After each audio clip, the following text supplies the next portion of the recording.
பெரியத்தமக்கு மாமச்சினை சொந்தக்காரனை தான் சந்திக்கிறேன். மக்கள் அரசியல்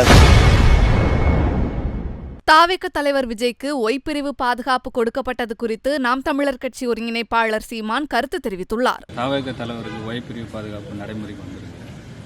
எளிய மக்களோட உங்களை மாதிரி சந்திக்கிறத தவிர்க்கதான் நினைக்கிறீங்களா? அவர் எப்படி? அப்படி சொல்ல முடியாது. அது அவருக்கு தேவைப்படுது, தம்பிக்கு கேட்டு பெற்றிருக்கிறாரு, எனக்கு தேவைப்படல. நான் நினைப்பேன் நான் தான் என் நாட்டுக்கும் மக்களுக்கும் பாதுகாப்புன்னு. எனக்கு எதுக்கு பாதுகாப்புன்னு நினைப்பேன். எனக்கு என் மக்கள் தான். நான் யாரோட போகிறேன், யாரை போய் சந்திக்கிறேன்னு நான் நினைப்பேன். நான் என் ஆத்தால போய் அண்ணன் தம்பி சின்னத்தமக்க பெரியத்தமக்க மாமச்சினை சொந்தக்காரனை தான் சந்திக்கிறேன். மக்கள் அரசியல் அது அவசியம் இல்லைன்னு நினைக்கிறேன். அது இராணுவ அரசியலுக்கு என்ன தேவை?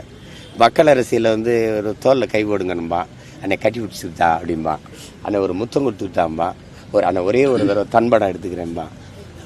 அவனுக்காக தானே வேலை செய்ய வந்திருக்கோம். அப்போ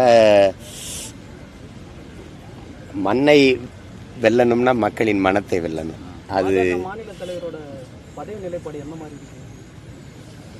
அது அவங்க கட்சி, அவங்க கட்சியின் தலைமை முடிவெடுக்கும். எல்லாத்துலேயும் போய் கருத்து சொல்லணும்னு அண்ணன் கேட்டுக்கூடாது. அது அவங்க கட்சி, அவங்க கட்சியினுடைய தலைமை என்ன முடிவெடுக்குதோ அதுபடி அவங்க இயங்குவாங்க. அதுக்கு பயிற்றுவிக்கப்பட்டிருக்காங்க அவங்க.